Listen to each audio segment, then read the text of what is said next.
I think this company is gonna open Latin America, and I think the next country is Colombia or something like that. So that got my attention. So that's why you always need to do the form, the FORM, and see what's going on, like with the person. Like the other day, right, baby? When we are traveling, we are prospecting all the time. So we were in China, and our flight was late. So we have two couples next to us, and all of us we were on the phone. And suddenly we start talking, and we start talking about how people now doesn't talk anymore, and everybody's on the phone. So all the four of us, we like kind of like put the phones aside, and we said, let's start talking. And they were like from Spain, right? France. So we start talking, and then we're talking, and she asked us what we would do, right? And my husband started talking to her about H-Dog. And suddenly she got kind of like, oh, I think we always need, what was she say, baby? Natural stuff and kind of She like natural stuff, and kind of like she doesn't like beauty things. So he started looking at me, I'm like, oh, but, we have those nutrition products which is like really important, like that, but I didn't want to, we were talking just about how important is nutrition. And suddenly she said, oh, I like that. So all the time you need to start listening to people, and as soon as you can change it or something. After she gave us her number, she invited us to her house when we go to Paris. Remember? She told us that she was looking for an opportunity. So it's really important before you start talking, you need to kind of like first like talk and find out a little bit about this person. So when after they told me about that I will have the opportunity to see the president, to meet the president of Nuski, and to like going to see an opportunity to maybe open Latin America, I said, okay, so what I had to do, that's the other point, and one of the keys. The reason that I'm telling you my story you again, is because you can learn a lot from. Why? The first thing, to be persistent when you call people. Second, that you need to follow up, because I didn't sign it the first time. Second, I didn't even sign in the second time. I didn't buy the Aloha in my second time. But third, when they invite me to the company, the other thing that they told me, that Claudia is gonna do that now with data that I like, they told me, Paty, I say, how I'm gonna go to the company? And they say, oh, you just need to pay 145 and we will go. And I say, how? Where we're gonna stay? How we're gonna go? And they say, don't worry, you just have to pay that and be in this place. I'm like, okay, I just give the money to them. And then I realized that we have to drive like 11 hours. So I'm like, oh God. At that moment, they even told me to park. I had my nice BMW to park, and I don't know where. I leave my BMW there, and I'm like, okay, let's go. So we went into the car, and then people start talking about nutrition and about like fire walker, and I'm like, what is this? I thought it was just like this. And the truth, I was like this in the car, like kind of like, okay, whatever, because I was by myself. So when I went to the company, and they took us into the tour, and I went to Scott's office, I started liking it. Like, Scott received me like really warm welcome, and I'm like, wow, is he the president and he's so nice, And then they told me, if they start talking about the opening of Colombia, I say, is that true? You guys are gonna open Colombia? I'm from Colombia. So, and then they say I should go to see a meeting like today when the people was presenting. So I went to the meeting, and I was so lucky that the one that he was presenting, it was Alan. And actually I remember you were there too. And Alan Nagao started saying his story, which is really important. You guys need to learn about how you say your story. And every time it has to be the same, and it has to be the same, just like every time you say better. But you cannot keep changing your story and say different things. Like you really need to analyze what is going to be your very story, which has to be true. Like today, Scotia say, did you see like how much money they are paying to these people to tell us what is the best to capture the market? And they say one of the important things in every meeting are the stories. So when Alan say his story, that is like the same story, and sometimes we get bored the same story. But the truth is, like, that's the same story that you're gonna say your whole life, because that's the same story that has been talking now for these 7 years. So when I heard his story, because what you need to understand is, like, for me it was the first time that I heard. Maybe for other people it's like 10 or 20 times, but for me to hear his story and to listen to his story and to see that he was so successful before in the JoJo business. I said to myself, like, wow, if he was in this business, if he was successful before and now it's not skinny because this is good.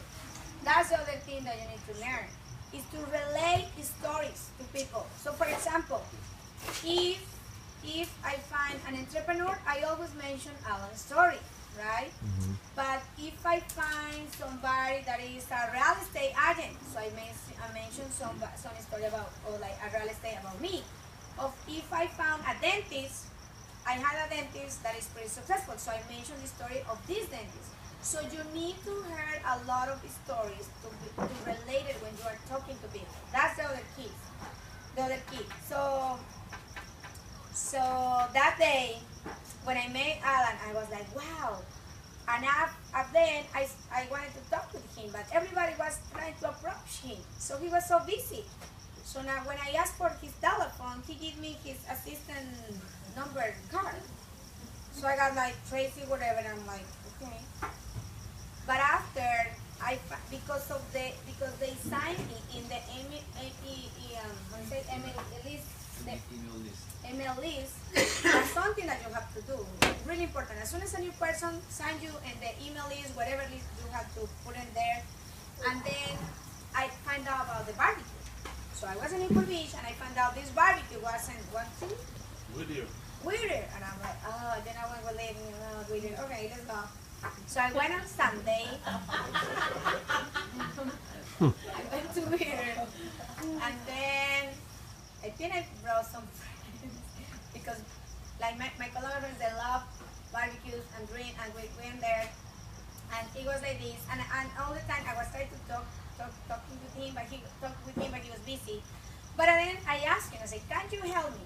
And he said, he's really busy. And the thing is that, like, when the leaders get big organizations that are busy, but he told me the only time that he has, it was 9, he told me on Mondays he doesn't work, and he will go fish. But at night, the only time that he has is 9:30 p.m. on Monday to do the meeting. 9:30 p.m. How many of you will start saying, oh, at that time it's difficult to bring people, right? Monday? Yeah. Even though it's not Friday, Saturday, but it's the only time that he gave me, so that was the only chance that I have. So I tell him, okay. And I remember even though that day I was a little sick. So I came back Monday after, because the barbecue finished at 6 p.m. I came back to Newport. I got there like by 8 p.m. and I started calling some people. And by the 10 I stopped, and then next day I started calling people like from 8 a.m. And I didn't know how to invite, because nobody at that point, I didn't have any training. But I was just like, I had so much emotion that I just told people, look, and that's the other thing that you have to do. You need to become a master of invitation. And the only way to become a master of invitation is with the practice. But at that moment, I had emotion. So I started calling people and I started telling them, hey, hi, how are you, la la la, whatever. You know what? I had an exclusive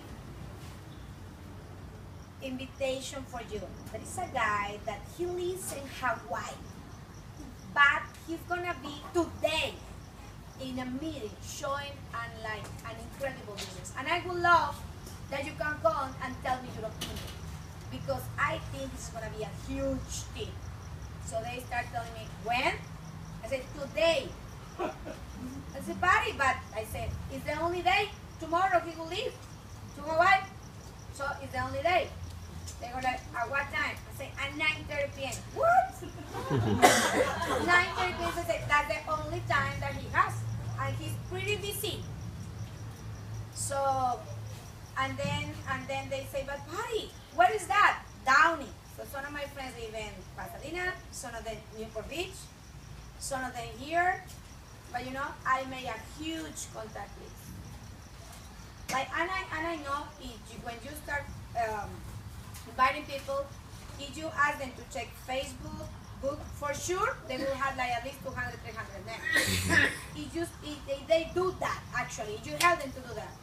So I called many people. And I was praying to God, the truth, like, oh my God, I hope these people show up, because otherwise what he's gonna say. But I called many people. I remember I was in my sofa in Newport Beach, California, and I didn't even stand up to go to the restroom. And I was really sick. On top of that, I got sick. So I was feeling really bad. But I had to kind of like do my best. So after that, I remember on Sunday, I called one of my friends that he has a big house, because in my apartment I couldn't make the meeting. So I called one of my friends and said, hey, I need your help. And he said, for what? I said, I need his house. For what? I need to do a meeting. For what? You need to trust me. I need your house. And I asked him, like, and he asked me, how many people is going to be? I said, I don't know. I'm going to invite people, maybe 50, 20, I don't know. So he allowed me to use his house. So when after I start driving to Dublin, people start coming like by 8:30, and I had some things for them so they don't get mad until Alan appears. It was 9:30 and he was not there. And a lot of people start coming up, and I start getting really stressed. So and after I called them, they said they were closed, and finally he came like almost 9:45, almost 10 p.m. So when he came with his good attitude, you know, and I think we had like 30, 40 people there. And he did the presentation, and I didn't do anything because I didn't know. And at the end, I didn't even know I had to sign it, and I had to ask the 1,000. I was completely lost. But there were some outlines there, and they were trying to help me, kind of like, some of them, like, some people signed, some of them I didn't, because I was feeling bad, kind of like, oh, don't tell my friends, you know, like, I will do that later, because I didn't want my friends think that I will just ask them their money back, you know. So I was feeling bad, because my friends, they wanted to buy actually some machines.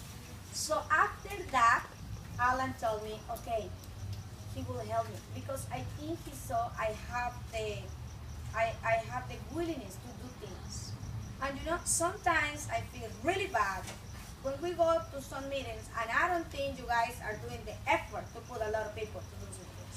And I tell my team now, because the truth is, I don't care what time it is Sunday or Monday or Tuesday, but if you put your efforts together, and if you change your attitude the way that you write, you can put people. So I really want that I would like to ask you to value when leaders are coming to your cities, because that's what I've been trying to do in Colombia. I tell my people, hey, Alan is gonna be here. How many people you are gonna put there, right? And we will really, because they say Alan is not gonna come from the United States, so you need to teach people how to invite, and you need to do your better effort, and you need to have goals.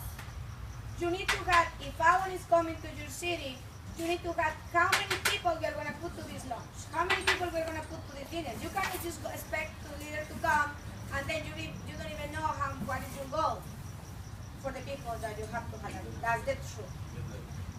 So please, try to do all the time to put goals. And then if you say, I'm going to put 100 people from Alan, and then if you have just 5 distributors, you have to tell each that they need to bring 20. I don't know what they are going to do, if they are going to bring the grandmother, the grandfather, the neighbors, if they are going to pick it up them.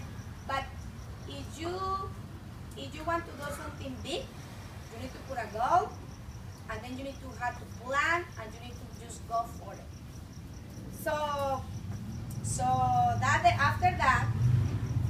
after that day, kind of like we became like more like he started putting me more attention, and that was like October, I think. We went to and then it was the convention, and then Alan told me, Paty, you need to come to convention. And I said, okay. And then he told me, you have to bring 25 people. That was my second meeting. And I said, 25 to convention? Oh my God, they have to pay the hotel and all the stuff. And I start thinking, no, I cannot tell my friends to go in the bus and